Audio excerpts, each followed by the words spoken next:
Hello, I'm Sarah the Gallifreyan Ravenclaw. So the other day I was on Quora and a Eli folk raised the idea that the money that Bill gives Harry at the beginning of the Half-Blood Prince actually came from Fred and George rather than Gringotts as their way of paying back his Triwizard winnings. They argued that surely if the goblins had increased security it would be harder for someone to get someone else's money even if they are a bank employee. Without any written permission would be impossible, which got me thinking about a theory I've had about the money for a while. So I'll go through what we know about Gringotts security. So when we first see it in Harry's first year, he goes with Hagrid, who has Harry's key and a written letter from Dumbledore giving him permission to take the Philosopher's Stone out of Vault 713. And obviously he's with Harry, and he's obviously a known employee of Dumbledore, so the goblins accept that.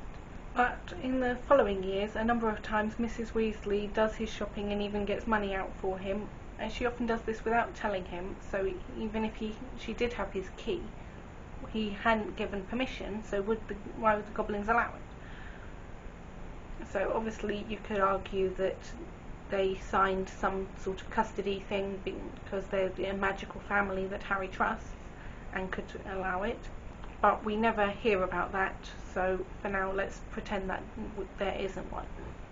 But we know that a number of vaults, specifically the lower ones like the Lestranges, have magical enchantments on the things on them to prevent them being stolen. But why would they not bother enchanting everything? What if you try to take something which was never yours, or even just try and take something that you have no right to, there's an enchantment that stops you being able to use it. So let's go back to the example they stated with Bill. If he took the money out of Harry's vault claiming that he was giving it to him, but before handing it over to Harry pocketed a couple of galleons, I'm not saying Bill would, I'm just saying hypothetically, then the few galleons he had in his pocket would get magically transported back to Gringotts, and either he'd be left with fakes or an empty pocket, but the ones inside the bag that he passes to Harry remain because they've been given to the rightful owner.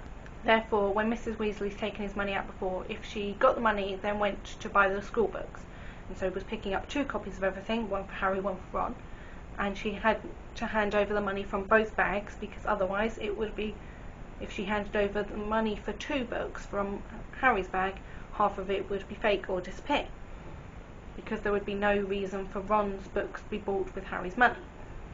And obviously the goblins just trust either she's going to try and spend it on something else and it will end up back in the vault, or she'll actually give it to Harry.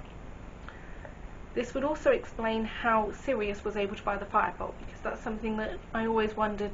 Surely his letter saying get the money out of the Black's vault would have raised a few eyebrows, because he's the only Black by name, and we presume that Narcissa uses the Malfoy's vault, and that Bellatrix clearly uses the Lestrange vault, and Andromeda was a traitor, so she wouldn't be allowed the money from the vault. So why would anyone taking money out of the Black Vault not raise suspicion, especially as many Ministry officials believed he was after Harry anyway?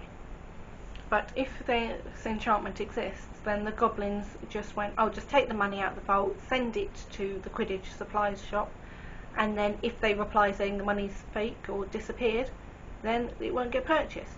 They just trusted that if the letter was genuine, then it would work, the transaction would work, and if the letter wasn't genuine, then the transaction wouldn't work.